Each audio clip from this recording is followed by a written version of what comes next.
Muy buenos días, feliz año. Bienvenidos a este curso que es de introducción a los evangelios. Y este es el primer curso de introducción bíblica. Y pueden sacar sus descripciones del curso, vamos a revisar esto. Y luego vamos a hablar de qué es introducción bíblica y luego vamos a empezar con el tema de hoy. Pero primero vamos a orar y pedir que Dios bendiga este curso. Señor, gracias te damos por otro año, por otra oportunidad de estudiar tu palabra y gracias por este curso sobre los evangelios y te pedimos que tú nos ayudes a entender mejor el evangelio de Jesucristo y estos 4 evangelios que tú nos has dado por Cristo Jesús. Amén. Amén. En un seminario, introducción tiene un significado bastante definido y hay introducción general y hay introducción especial. Introducción general normalmente es introducción al Antiguo Testamento, introducción al Nuevo Testamento. En este seminario no tenemos cursos apartes que son introducciones generales, entonces tenemos que llenar ciertos huecos en los diferentes cursos de introducción especial. Y en las introducciones generales cubrimos temas como el canon, la formación del canon, la transmisión del texto, el estado actual del texto, la historia del texto, cómo nos llegó a nosotros. También en la introducción especial no estamos estudiando, y esto a veces es una desilusión para los alumnos, no estamos estudiando los evangelios, digamos, párrafo por párrafo. Más bien estamos estudiando cosas que nos ayudarán a entender los evangelios. Estamos dando una introducción al género, al autor, a la ocasión, también la cuestión de los destinatarios originales, los temas principales, cuestiones de interpretación y también pues algo del texto y cómo nos llegó el texto de tal libro y cuál fue la composición, qué sabemos de la composición del libro y el estado actual de ese libro. Bien, como no hay un curso sobre introducción general, vamos a tener que robar la primera sesión de este curso para hablar de cuestiones de introducción al Nuevo Testamento. Tendremos que hacer lo mismo en el Antiguo Testamento. El año pasado nos enfocamos en temas históricos, temas teológicos. Ahora estamos llegando, pues al final del año pasado empezamos con hebreo y hermenéutica. Y esos 2 cursos son básicos para los cursos del resto de este programa de seminario, porque en cada uno de los cursos de introducción bíblica va a haber un ensayo de exégesis. Entonces ahí van a aplicar lo que aprendieron en hermenéutica, hebreo, si es Antiguo Testamento, y griego que está ofreciéndose actualmente con este curso también. Muy bien, entonces vamos a ver aquí en la descripción del curso. Y dice asistir a las clases, pues es básico, ¿no? Participar en las conversaciones durante las clases, leer las lecturas asignadas antes de llegar a clase. Yo no estoy para darles toda la información aquí, mucha de la información ustedes van a leer. Entonces es primordial, es muy, muy importante que lean antes de entregar las tareas en las fechas asignadas, y esto requiere obviamente que lean antes de. Y luego hacer un ensayo exegético estoy poniendo 7 a 10 páginas de un breve texto de los evangelios. Y fue el año pasado el experimento con hermenéutica, y hasta la fecha solamente uno me ha entregado su tarea final, porque yo les devolví a todos para que siguieran puliendo. Y está bien, voy a seguir aceptando estos porque fue como un experimento, un primer intento, pero durante este año van a estar puliendo sus capacidades exegéticas. Y todo lo que vimos en hermenéutica pues tiene que aplicar aquí en el ensayo exegético. Si no tomaron hermenéutica, pues tienen doble tarea. Entonces tienen que tomarlo durante este curso, pues por internet, todo está ahí. Entonces, porque tienen que tener esas enseñanzas primero. Textos principales, los 4 evangelios. Vamos a estar leyendo los 4 evangelios otra vez. Algunos de ustedes los han leído múltiples veces. Perfecto, pues vamos a leerlos otra vez y quizás con otro ojo, con otro enfoque, buscando quizás algo que no hayamos buscado antes. Y luego selecciones de introducción al Nuevo Testamento por Everett Harrison. Yo tengo una copia de este libro. He estado durante meses buscando otras copias del libro. Ya encontramos otra copia, pero está fuera de impresión. Y me informaron que va a costar $55. Entonces, pero ya está pedido. Yo habría dicho muchas gracias, no, pero ya hicieron el pedido. Entonces vamos a tener 2 copias, pero desgraciadamente no vamos a poder tener copias para todos. Está en internet, ustedes ya bajaron o ya imprimieron o compraron una copia de una parte, pero imprimir todo el libro del internet va a ser un volumen enorme, pero vamos a estar leyendo la mayor parte de este libro durante este año, durante los diferentes cursos de introducción al Nuevo Testamento. No es una introducción tan actualizada, pero fue escrito a mediados del siglo pasado, entonces está bastante bueno. Bien, habrá como normal 8 sesiones de 8 horas 8 sesiones de 2 horas durante el curso, y pues trataremos de cubrir pues como una conferencia de 50 minutos más o menos, y luego un descanso, y luego otra sesión más o menos igual. Bien, el examen final se basará en todo el material cubierto en el curso, todas las conferencias y todo lo de las lecturas. Y en la segunda página de la descripción del curso, la calificación final, 10% asistencia, los ejercicios es 30%, el ensayo final 30%, el examen final 30%. O sea, además del trabajo va a haber un examen. Sí, va a haber examen además del ensayo final. Y aquí tienen el calendario y la tarea que tienen. Pues ya tienen tarea para hoy, y la tarea para hoy fue darme un reporte breve sobre la lectura que ya realizaron de Harrison, partes 3 y 4. Y luego pues así sigue. Entonces de Harrison, parte 5, vamos a leer el resto de la parte 5, y también vamos a leer los evangelios y hacer un bosquejo de los evangelios, un bosquejo muy general. Y esto no es buscar en internet pues bosquejo de Mateo e imprimírmelo, o sea, es hacer tu propio bosquejo, y es un tipo de ejercicio para que leamos con otros ojos, que leamos el evangelio buscando su estructura magna, cuál es la estructura mayor de cada evangelio. Y luego al final van a ver que no hay tareas. No hay lecturas, no hay tareas, y ahí estoy dándoles oportunidad de trabajar muy duros en sus ensayos. Entonces, a veces al final de los cursos es muy difícil preparando para examen final, preparando para ensayo, y también con tareas. Aquí tienen como 2 semanas o 3 semanas sin ensayo, sin tarea. Sí, sin lectura. Bien.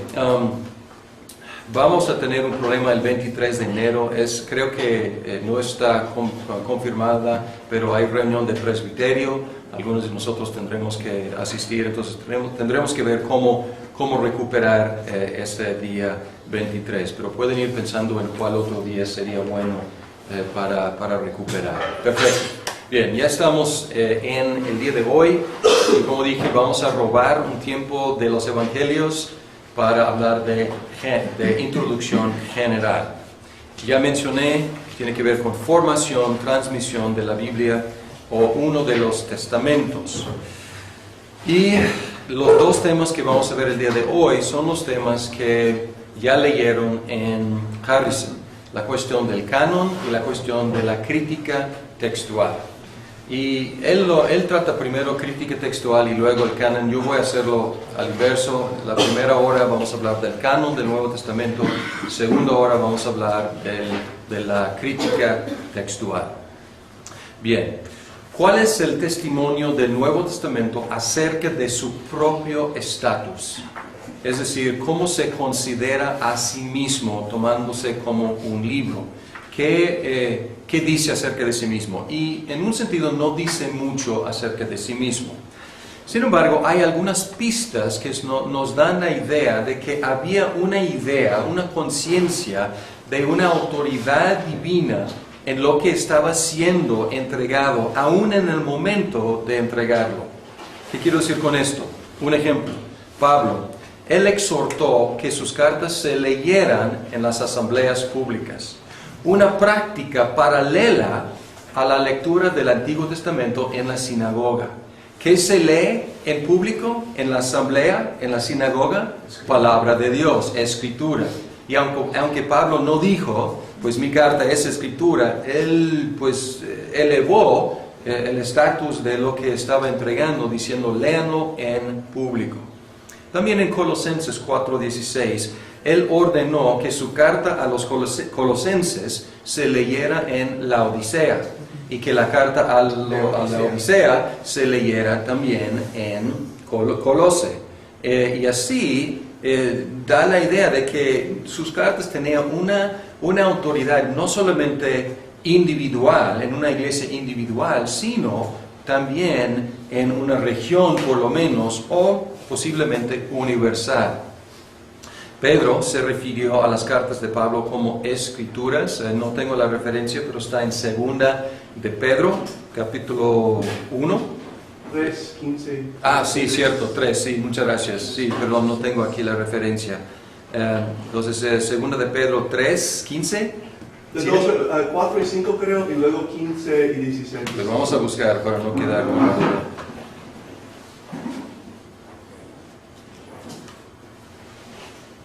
Segunda de Pedro.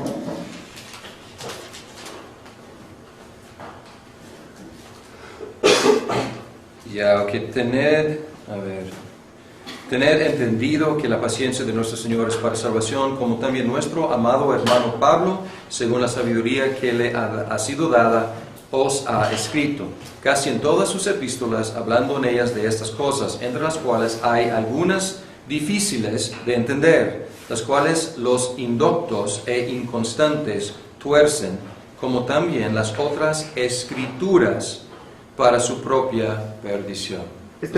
¿Dónde está? Esto es en 3:16, 3:15 y 16. Y luego en 1 de Timoteo 5:18 cita a Deuteronomio y a Lucas como escritura. Entonces ahí pone lado a lado un texto del Antiguo y un texto de un evangelio como escritura. No es evidencia muy amplia, pero aquí podemos detectar una conciencia de autoridad aún en las primeras décadas de la entrega, durante la entrega de estos escritos. La era post-apostólica. Entre los ejemplos citados por Harrison, él cita muchos ejemplos, yo agarré algunas citas destacadas. Clemente de Roma, cerca 95 después de Cristo, mostró familiaridad con 1 de Corintios, Hebreos y las enseñanzas de Cristo. No menciono los evangelios por nombre, pero él tenía conocimiento del contenido de los evangelios. Entonces aquí estamos hablando del final del primer siglo y ya se pudo citar textos de lo que llamamos el Nuevo Testamento. La epístola de Bernabé, cerca de 125, introdujo una frase de Mateo 22:14 con «como está escrito». No lo llama escritura, pero esta fórmula era la fórmula común para citar escritura. Policarpo, cerca de 115, citó el Salmo 4:4 y Efesios 4:26 como escrituras. Papias mencionó a Mateo y Marcos por nombre, y aquí estamos hablando de 130, 140. El Evangelio de la Verdad empleó básicamente los libros del Nuevo Testamento actual. y aquí estamos hablando de 140. Y tenemos que recordar una cosa, a lo mejor dices, pues esto es 100 años después de Cristo, ¿por qué tardó tanto? Pero no tenían internet, no tenían fotocopiadora, no tenían imprenta, o sea... Tenía que copiar. Sí, exacto, o sea, todo tenía que copiar a mano y todo tenía que transportar físicamente. Entonces, 100 años para que el Imperio Romano se llenara con esos libros realmente es bastante rápido. Para nosotros a lo mejor no tanto, pero para ellos sí. Bien.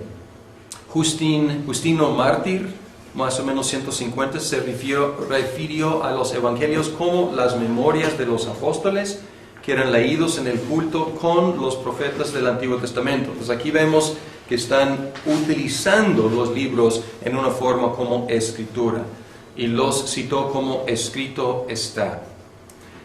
El Diatesarón fue una armonía de los 4 evangelios, 170. Entonces aquí intentaba, y existe hasta la idea, hasta el día, la idea de tratar de poner en orden cronológico todo lo que está contenido en los evangelios. Fue el primer intento de hacer eso. Pero eso es importante, había otros evangelios circulando. Muchos de ellos después de esta fecha, pero aquí vemos que solamente los 4 evangelios, Mateo, Marcos, Lucas y Juan, contenidos así, en este Diatesarón. Bien, el canon de Muratori, cerca de 170, dio una lista de libros que corresponde sustancialmente a nuestro Nuevo Testamento. No 100%, pero casi.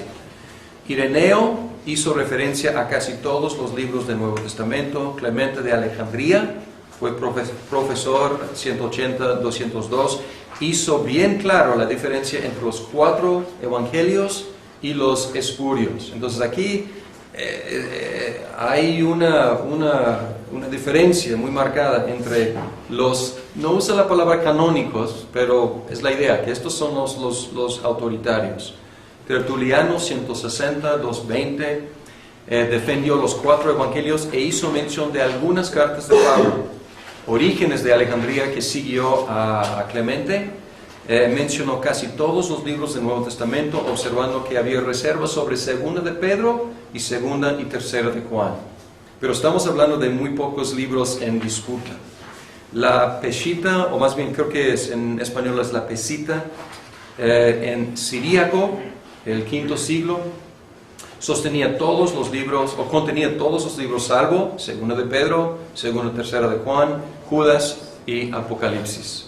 La Vulgata de Jerónimo, cerca de 400, basada en una versión latina más antigua, contenía todos los libros del Nuevo Testamento. Eusebio mencionó a Santiago, Judas, 2 de Pedro, 2 y 3 de Juan como libros disputados. Luego Cirilio, y aquí estamos en los 300, aceptó todos menos Apocalipsis. Atanasio fue el primero en citar los 27, así tal cual como los tenemos, 367. El tercer concilio de Cartago, 397, reconoció los 27. Primera vez que un concilio, ahora este concilio nunca fue reconocido como concilio ecuménico, pero concilio regional reconoció los 27. Y luego el concilio que luego fue nombrado ecuménico de Calcedonia 451 reconoció los 27. Y hasta la fecha los 27 son aceptados por todas las ramas de la iglesia cristiana. Diferente al Antiguo Testamento. En el Nuevo Testamento no hay diferencia alguna entre los ortodoxos, entre los reformados, los luteranos, los católicos romanos, etc. No hay diferencia alguna. Bien. Ahora, ¿qué criterios se aplicaban para ver cuáles eran los libros canónicos y cuáles no eran? Y normalmente se hablan de 3 diferentes criterios. Primero, la apostolicidad era de gran importancia. Fue escrito por un apóstol. Pero este criterio no es suficiente, obviamente, porque no puede explicar la inclusión de Marcos, de Lucas, de Judas y de Hebreos. Al mismo tiempo había intentos de relacionar a Marcos con Pedro, para decir que Marcos recordaba o relataba las memorias de Pedro y Lucas relataba las memorias de Pablo. Entonces, para hacer de estos libros también apostólicos. Y también muchos, y hasta la fecha hay quienes piensan que Hebreos fue escrito por Pablo. Entonces, algunos, esto ayudó a la aceptación de Hebreos. Entonces, aquí podemos ver, aunque hayan estado equivocados en cuanto a la autoría de Hebreos, podemos ver que su criterio, el criterio de la apostolicidad era importante. Estaban tratando de forzar quizás que algunos libros cupieran dentro de la apostolicidad. Y luego la aceptación por la iglesia primitiva y su uso continuo también pesaba. Es decir, ¿desde hace cuánto tiempo está en uso este libro? Y siempre, o sea, ¿este uso ha sido continuo o solamente esporádico? Pues este otro criterio. El último criterio es un criterio de coherencia doctrinal interna.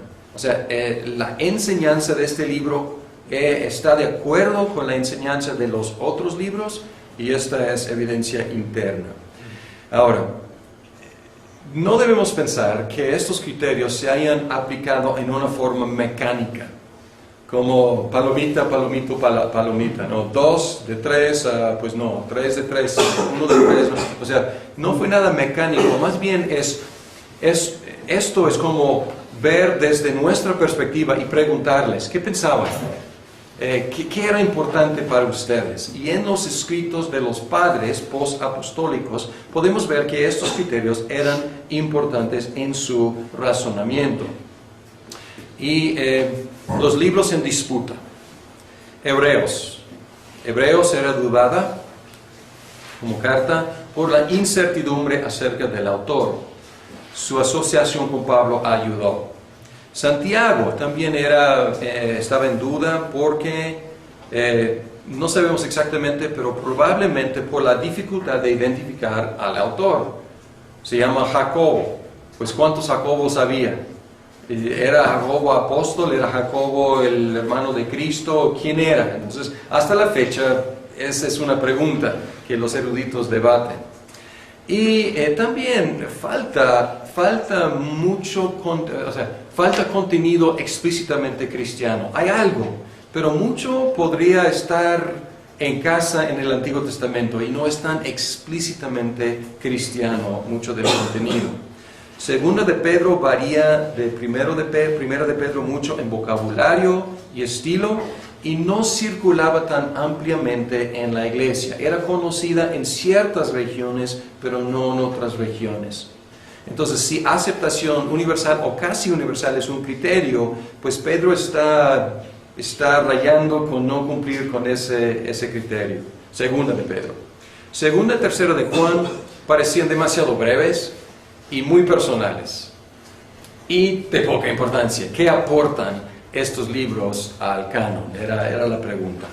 Pero pues a fin de cuentas asociados con Juan, el apóstol Juan, pues se aceptaron. Judas se distanció de los apóstoles aún en sus escritos, o sea, en Judas él habla de los apóstoles, entonces él mismo se distanciaba de los apóstoles. Entonces, ¿quién era Judas? Era apóstol porque habla de los apóstoles, entonces era un problema.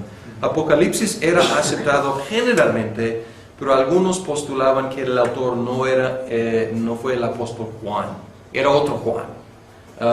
Era una idea, pero no había gran disputa sobre Apocalipsis. En general se aceptaba.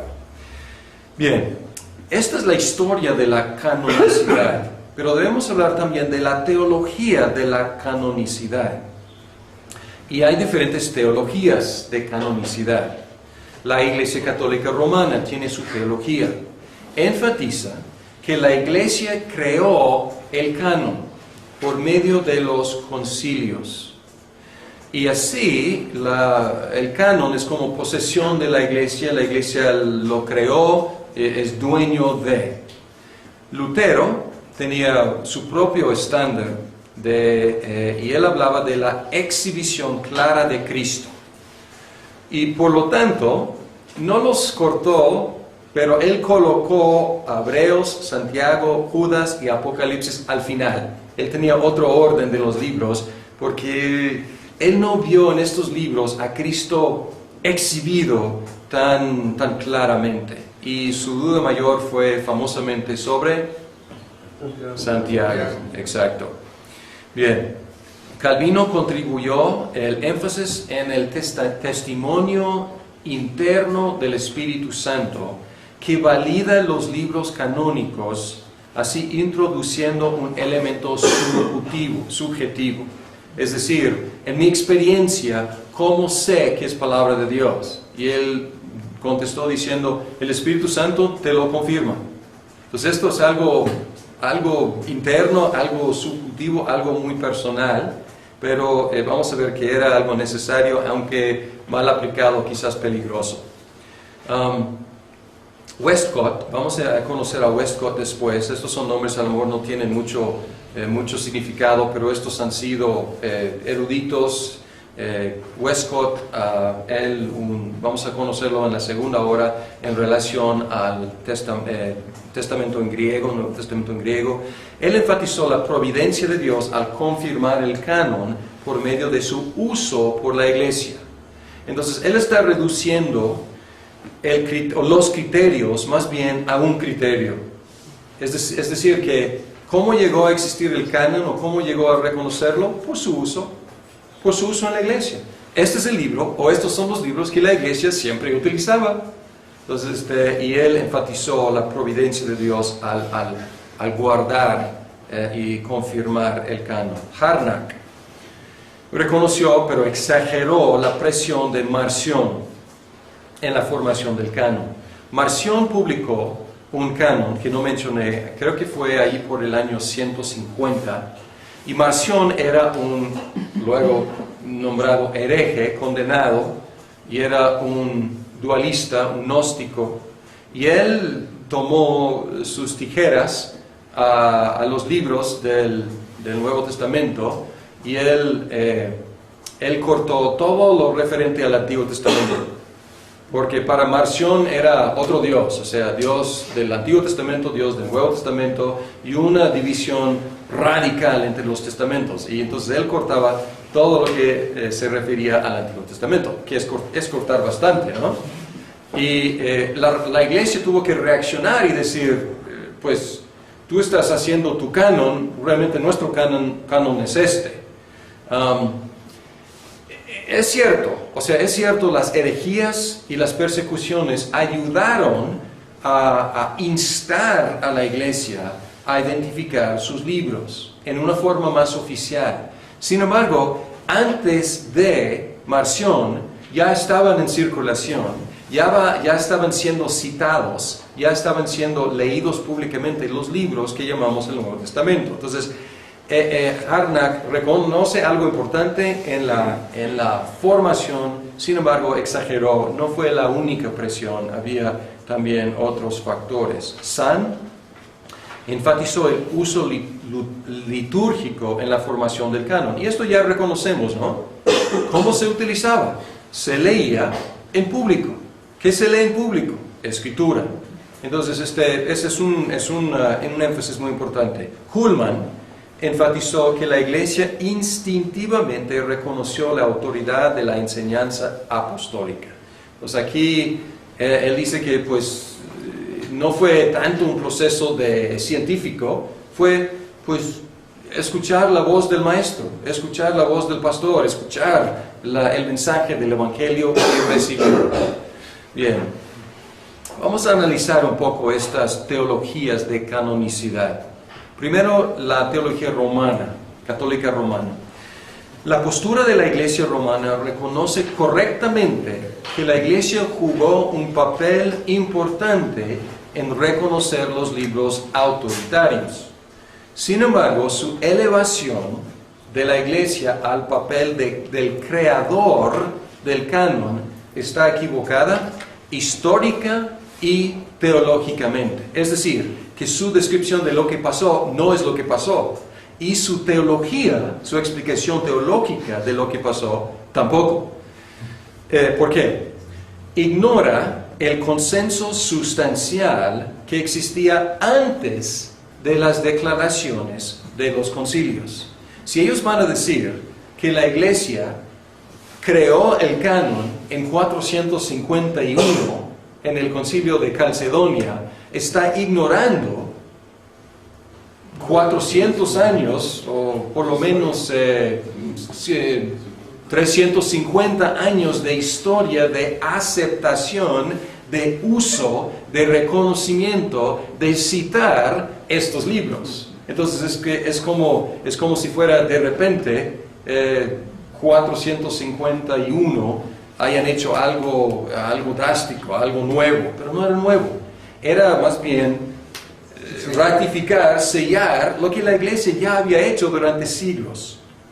Y el simple hecho de discutir, y esto es muy importante, quiero subrayar, el simple hecho de discutir cuáles libros deben incluirse ya presupone la idea de un canon, ¿no es cierto? Sí. Si yo digo, ¿cuáles libros deben incluirse? Tú debes preguntarme, ¿incluirse en qué? ¿No?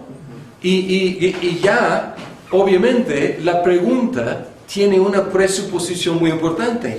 Incluirse en escritura, incluirse en la regla de la fe, incluirse en los libros autoritarios. Entonces la pregunta se hacía hacía muchos años antes de los concilios. Entonces históricamente está equivocada esa postura y también teológicamente. La inspiración, y esto es más o menos la misma idea, la inspiración ya implica la idea de canon. Si algunos libros son inspirados por Dios, es necesario preguntar ¿qué? ¿Cuáles?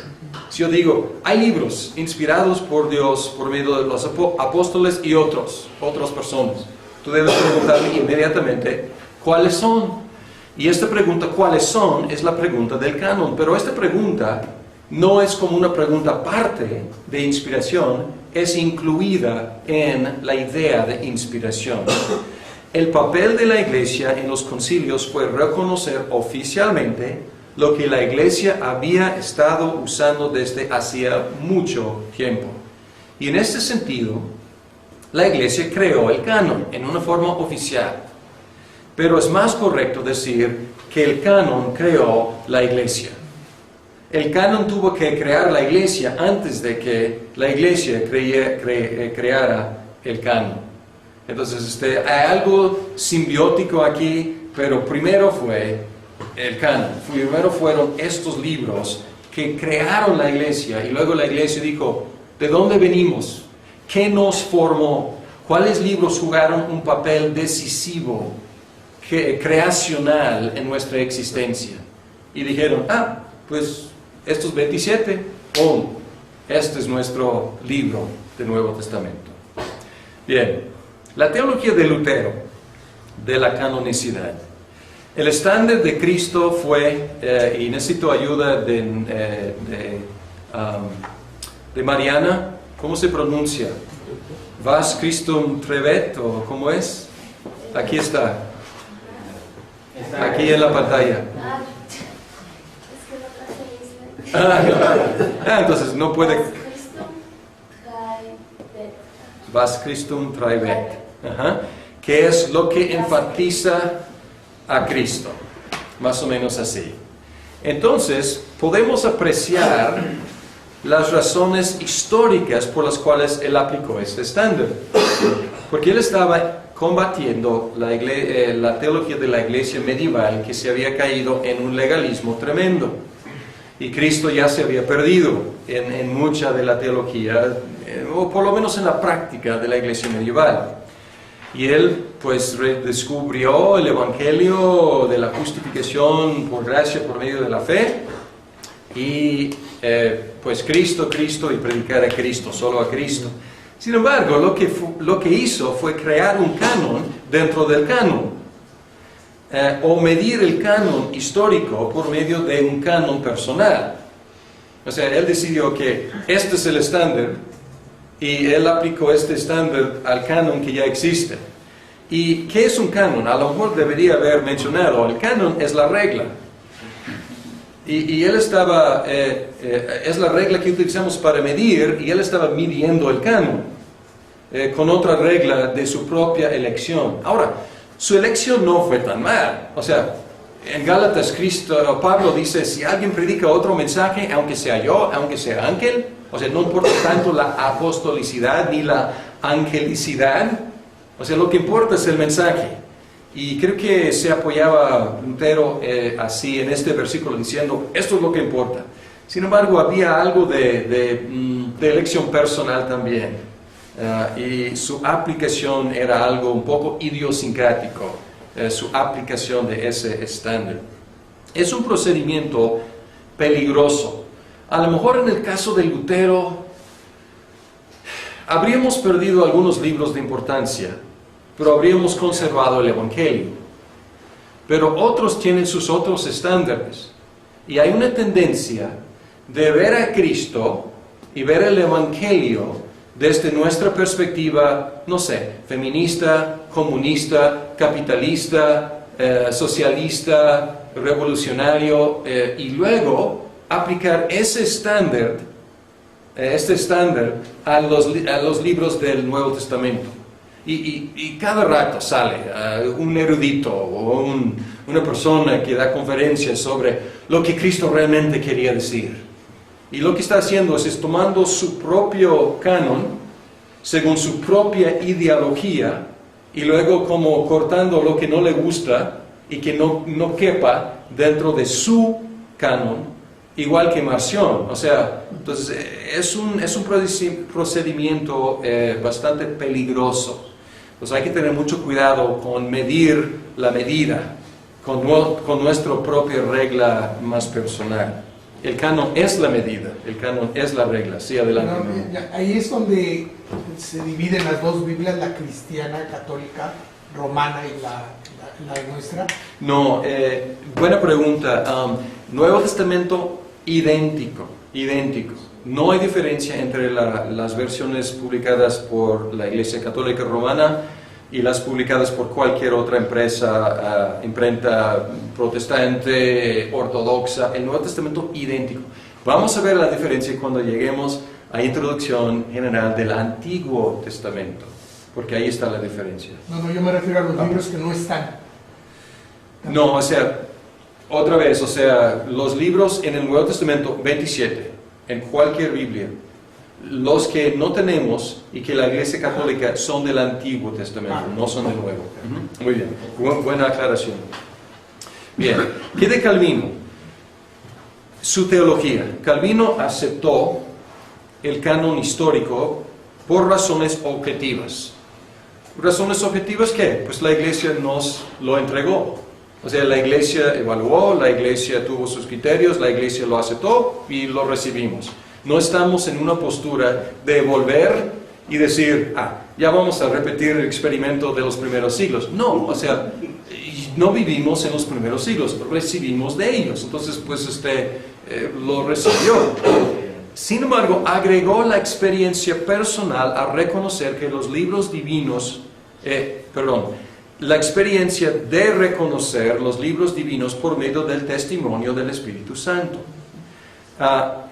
Y esta subjetividad puede ser peligroso, pero es necesaria para explicar no solo cómo la Iglesia reconoció los libros, sino también cómo yo, o como tú, o como cualquier persona reconoce los libros. Entonces aquí es importante, pero ¿pueden ver el peligro? Porque yo puedo decir, el Espíritu Santo me dijo que Mateo sí, Marcos no. Entonces la subjetividad puede ser peligrosa aquí, porque mi apreciación, siempre mezclada con mis propias ideas y mis pecados, etcétera, etcétera, puede equivocarse. El Espíritu Santo puede estar revelándome algo y yo torpe no entiendo, no capto. Entonces puede ser peligroso, pero es necesario. Sí, Samuel. De hecho, los mormones apelan a ese mismo principio, ¿no? En el libro en el otro evangelio de Jesucristo, dicen que le pidas, hay una parte donde dice que le pidas, pida la confirmación del Espíritu Santo para que Él te diga que realmente ese libro es de Dios.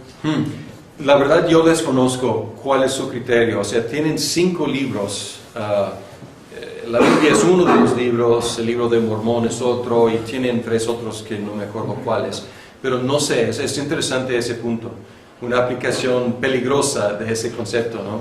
Pero pueden ver que es un concepto necesario en un sentido, porque ¿cómo sé yo, cómo percibo la divinidad de la inspiración de estos libros?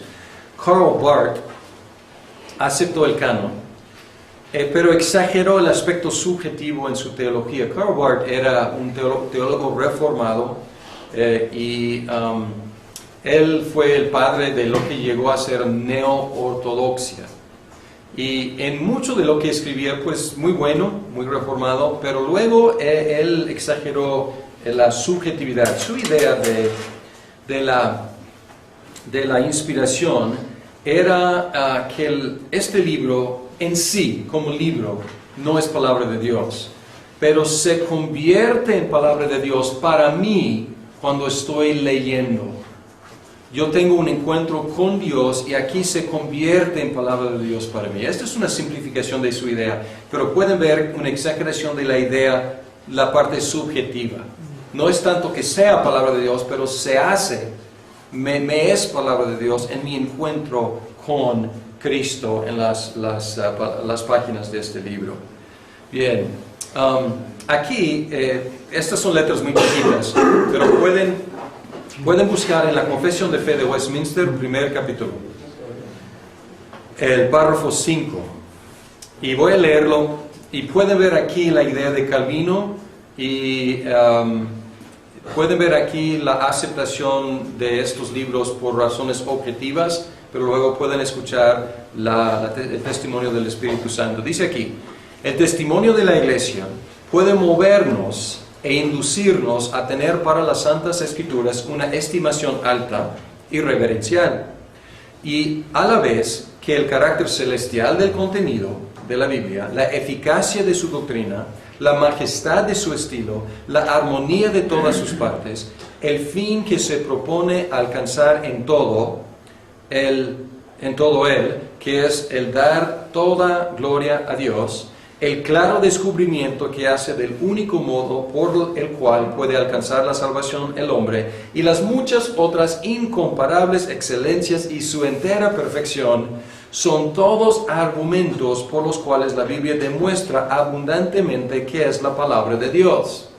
Y aquí está apelando a criterios objetivos, cosas que cualquiera podría ver en la Biblia. Pero luego dice, sin embargo, nuestra persuasión y completa seguridad de su verdad de que su verdad es infalible y su autoridad divina proviene de la obra del Espíritu Santo que da testimonio a nuestro corazón con la palabra divina y por medio de ella.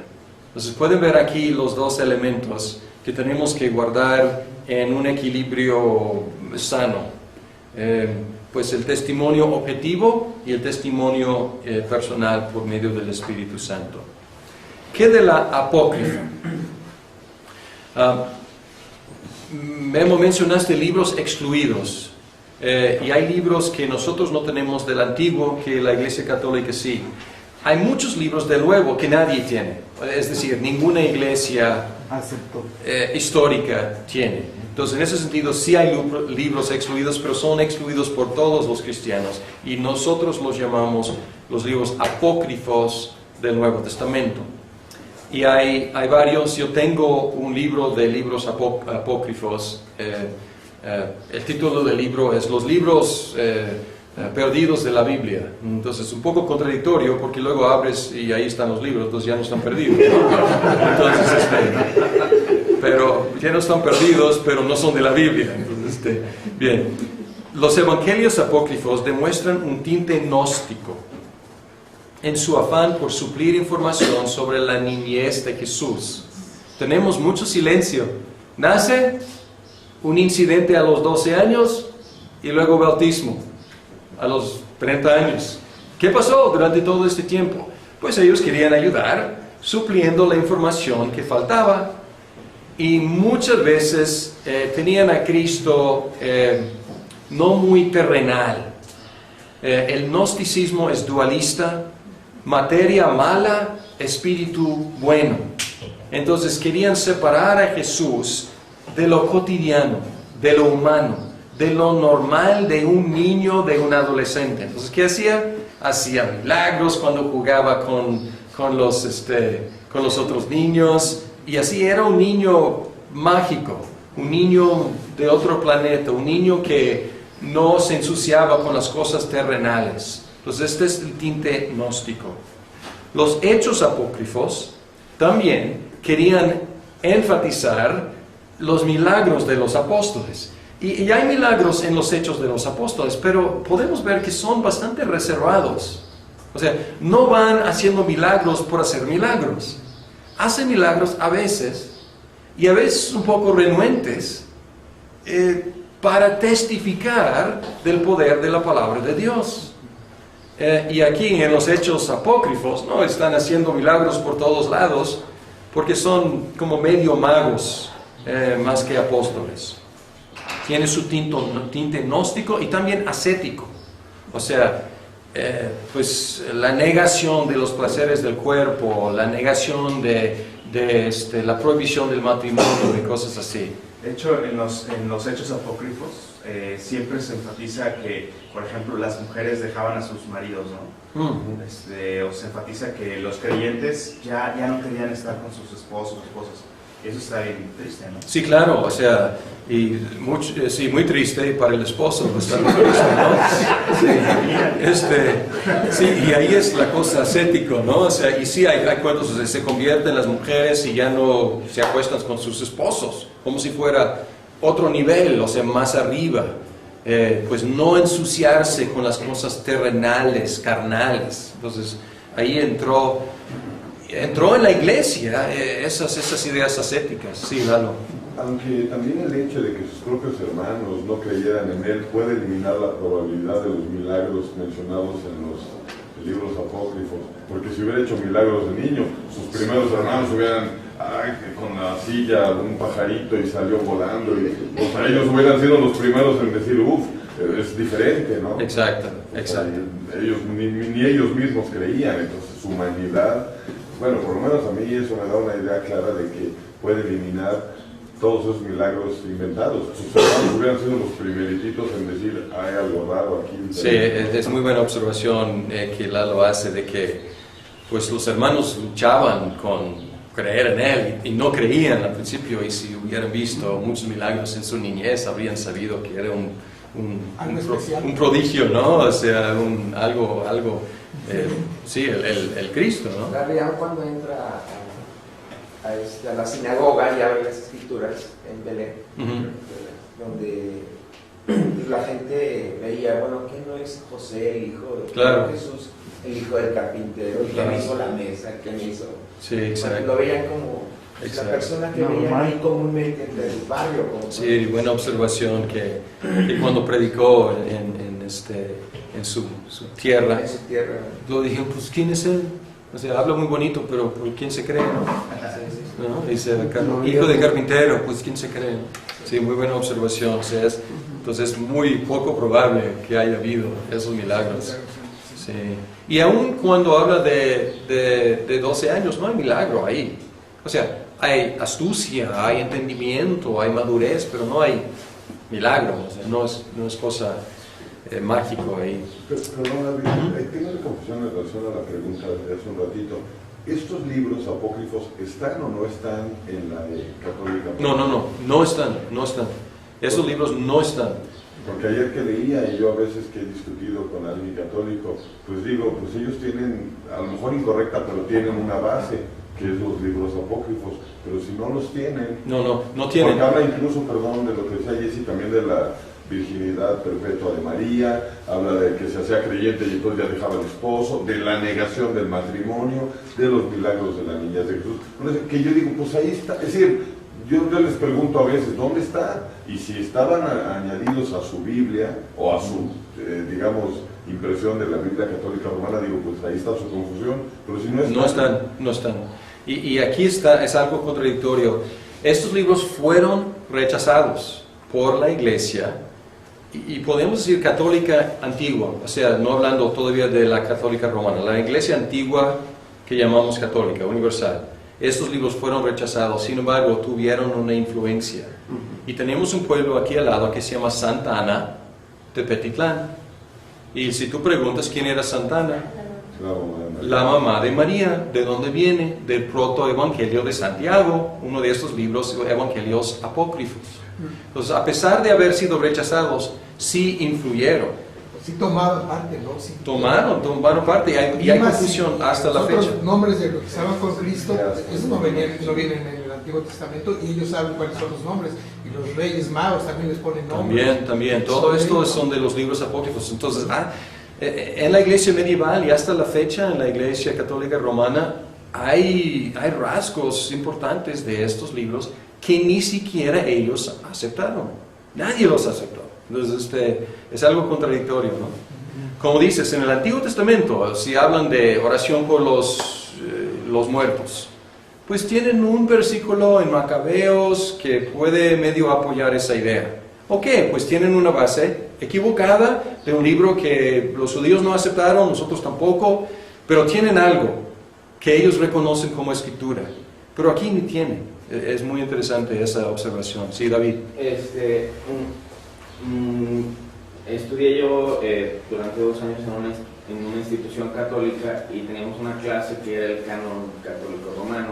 Entonces sería importante que para la visión católico romana también existe el término apócrifo, pero pues, se entiende de manera diferente, porque en el Antiguo Testamento, que es donde están todos aquellos libros que no se encuentran en las Biblias evangélicas, protestantes, etc., ellos les llaman a esos libros o de alguna manera piden que se refieran a ellos como deuterocanónicos y apócrifos, a lo que efectivamente se une tanto el pensamiento evangélico como el pensamiento católico romano en cuanto a desaprobarlos. O sea, la apocrifidad, por decirlo de alguna manera, y la deuterocanonicidad, para ellos es un parteaguas muy importante. O sea, lo que está en su Biblia, cuando mucho puede calificarse como deuterocanónico, no como apócrifo, porque entraría dentro de otro orden peyorativo. Sí, apócrifo es una palabra despectiva. O sea, pero repito, apócrifo, o sea, los libros apócrifos del Nuevo Testamento son apócrifos para los católicos, para los ortodoxos, para los luteranos, para los reformados, para los evangélicos, ¿ok? Entonces, en el Nuevo Testamento no hay debate. El debate está en el Antiguo sobre deuterocanónicos, apócrifos, etc. Los que llamamos nosotros apócrifos, ellos llaman deuterocanónicos, los que ellos incluyen. Pero aquí no hay debate. Pero como Lalo hizo ver, a pesar de haber rechazado estos, pues reciben algo de su enseñanza sin base bíblica. Sí. Sigue siendo la misma tentación de llenar los huecos, ¿no? Y si alguien ya inventó algo, pues ¿por qué no llenar un hueco? ¿No? Exacto. Sí, entonces no pudieron resistir la tentación de llenar huecos. Bien, vamos a seguir porque ya estamos llegando a la conclusión de esta hora. Hay unas pocas cartas que presumen ser de los apóstoles. Por ejemplo, Pablo dice, la carta que mandé a la Odisea, ¿dónde está? Pues no sabemos, entonces alguien tomó la iniciativa de hacerla. Entonces, pues, otra vez llenar un hueco, ¿no? Hay algunos imitadores de Apocalipsis también.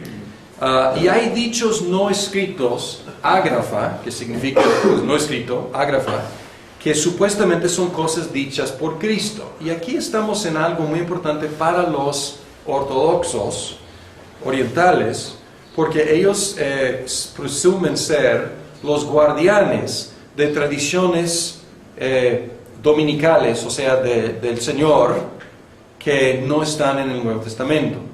Y ellos dicen, nosotros siempre hemos creído esto porque viene de la boca de Cristo. ¿Ok? Pues sabemos que Cristo dijo muchas cosas que no están en la Biblia. Juan mismo lo dice, ¿no? O sea, Él hizo muchas cosas y el libro entero no sería suficientemente grande para contener todo lo que Él ha hecho. Sabemos que Él ha dicho otras cosas. Y Pablo en una ocasión cita que que trabajador es digno de su salario, que no está en los evangelios, pero Pablo refiere, no, más bien él dice, más bien mejor que recibir. Sí, mejor, más bendecido dar que recibir. Gracias, Lalo. Fue el dicho dominical, o sea, del Señor, que no está en el Nuevo Testamento, o sea, en los evangelios. Entonces sabemos que él dijo muchas otras cosas, pero es imposible confirmar hasta la fecha pues la transmisión de estas cosas, y sobre todo cuando son cosas que introducen elementos que no están en el Nuevo Testamento, o sea, introducen otras prácticas u otras creencias más allá del Nuevo Testamento. Pues hay que tener mucho cuidado porque tenemos que basarnos en lo escrito. Bien, pues yo creo que es todo para esta primera sesión sobre el canon. Tomamos un descanso y luego regresamos a hablar de la crítica textual.